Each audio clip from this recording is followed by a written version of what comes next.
Alright, it's from out of the box. Here he is. War for Cybertron Soundwave. And he is really cool. He's a lot his vehicle mode's a lot smaller than I realized. I don't have anything like right on me right now to compare it with, but my hand maybe, I don't know. I'll just give it a little spin. So he's pretty cool. He's predominantly blue, I guess. He's got some gold there and on the back, little like vents or fenders or something. This red here, he's got red here, that's also the same as his little seat. And why does he have a little seat? I don't know, can Rumble fit on there? I haven't played Fall of Cybertron, so I wouldn't know. But other than that, he's pretty cool. These wheels are cool, they're clear, so put them in the light, and there's no sun behind me right now, so I can't really show off that effect. But just, he's pretty cool looking, very sort of, looks like aerodynamic-esque. He does have a little gimmick in that what you do is you fold this up and then you just push this centerpiece down so it clicks. There's a little button right here, and it opens this up, and what it is, you can fit his little his pieces in there. This is a Laserbeak. I'll get to him later, but you could fit Laserbeak in there. Laserbeak does not fit in there, he gets stuck. There's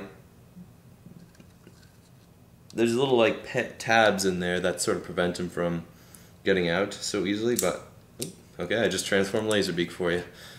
Laserbeak, I'll just go over him quickly. Laserbeak is cool. Predominantly red, black, and silver. I kind of wish they painted his eyes, because you see he just has nothing for eyes. I could see little slots maybe, but it'd be cool if they, I don't know, they were yellow or silver, or even red. I don't really care. But I guess it's just easier to make. The silver is really nice, really cool looking. We'll get to more of him later. And what the gimmick is that this little thing here will slide like that, and as you can see, it closes this up here. And you could easily fit maybe 3, 4 of those things in there, maybe. Probably 3. Probably, I don't know. Probably fit Laserbeak, Rumble, and Ravage, just to be more traditional, I guess. But anyways, he rolls fairly good. This wheel here is a bit tight on mine, so I might, if I could figure out how to loosen it, I would. Probably figure out a way. And my only complaint is that these things are kind of loose, so he doesn't always roll entirely straight. But that's pretty cool for vehicle mode. Got a little Gatling gun here, so little guy here can control it. But without further ado, to robot mode. So first what we do is we take this little gun, take it out. Then what we want to do is we want to slide this entire section forward like that. And then we want to start here at the back. These little gray pieces, fold them out. These are his feet, as you can probably tell. And then just little gap here, you just separate those, pull them out. This one's a bit tighter on this side, so well, just for mine maybe. So you can already just stand them up a bit, I guess. And then what you can do is you pull these things here. You turn them down. They only go one way, so you have to kind of put them this way. Just do the same for the other. And now for the next piece, well, what I do is that you take here, you put them up like that. These are his arms, or his hands. He has, I guess, his forearms. That way that can free that up, and then you just unpeg the waist and then clip it back at the front. It's already starting to look like a robot. Then what you can do is you take these wheels and fold them back, and then you can just put that up, just put that like that for now. And then here, open those up and you can see his head, and it's a very G1 looking like head. Pop that out, then put that into place. Pull his arms down, and let me just do the same for the other really quick. Alright. The joints are a bit tight in his shoulders, but that's alright. Then these pieces you just close back. And then his fists are kind of wedged in there.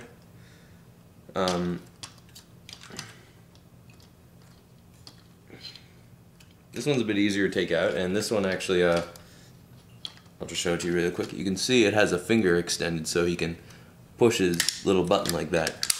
And then for this back piece, what you do is you just push it forward as far as it'll go, and then pull it down and fix this back up. And then, just as I like this, you put the Gatling gun back there, and you get like the G1 sort of piece, I guess. And let me just straighten them out.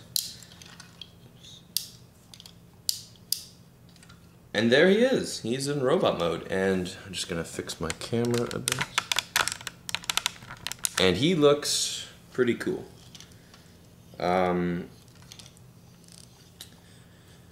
You can actually perch Laserbeak on his shoulder. I'm just going to see if I can get this to where you all can see it. So just put Laserbeak and see which way is the front. I think. Okay, this is the front. Okay. So there's a little button right here, and what you do is you just carefully. Okay, he fell upside down, but that's how it works, and then it just automorphs like that. And to transform him, you just fold him and fold him until he just goes into a little circle. But you can sit him on his shoulder. I'll do that in a second.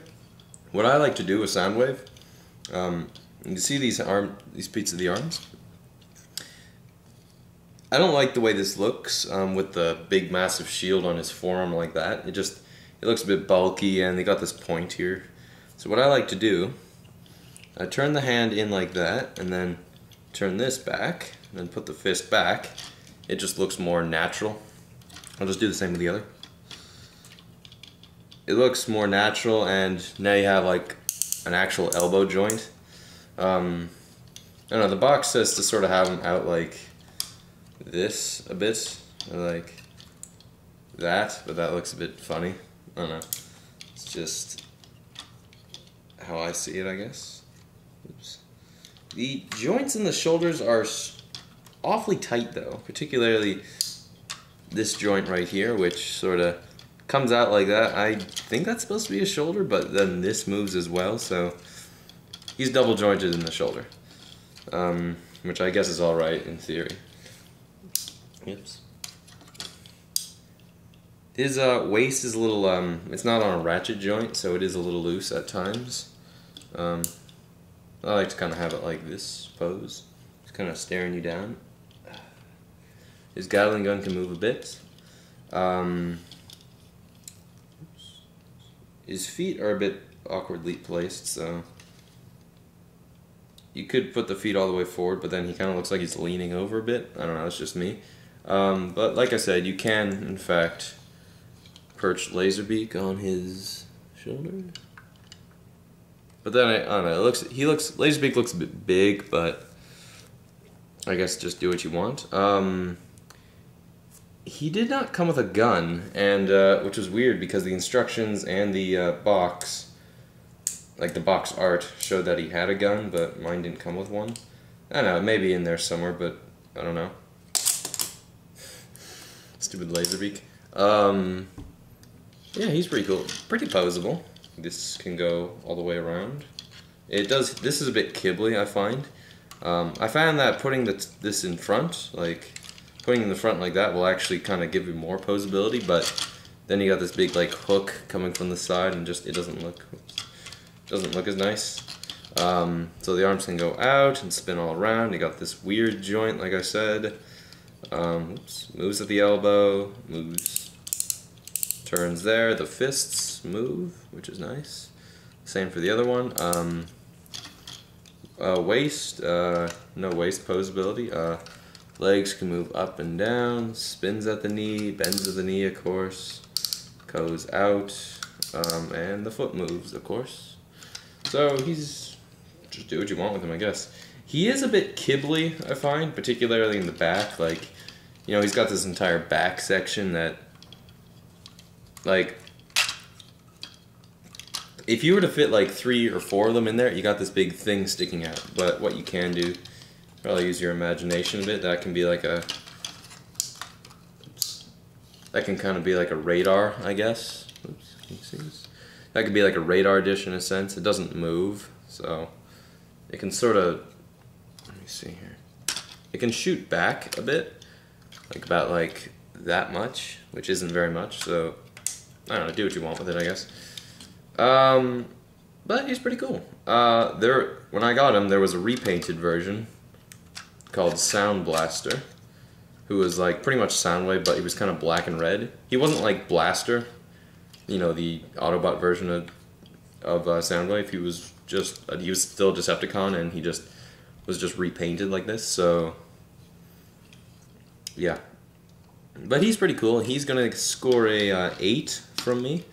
I wish this finger was maybe a bit posable, like, because otherwise it just looks weird like that. You can have it so that he's pushing his button. He's pushing his button, but like that, I guess. But that just looks a bit strange to me, and you would actually have to pull it out a little more, like the shoulder sort of hinge about there, just about a little more to make it look. And even then, it just looks a bit strange to me. But, oh well, Transformers, do what you want with them. So that's all for me. I'll just line him up here, put Laserbeak back on his shoulder. Oh, there we go. Actually, yeah, he just slides right in there. So, I would recommend him. He's pretty cool. But tell me what you think. Did I do a good job with this review? And if you want to see more, I can do a few more. I got a few Transformers lying around my house.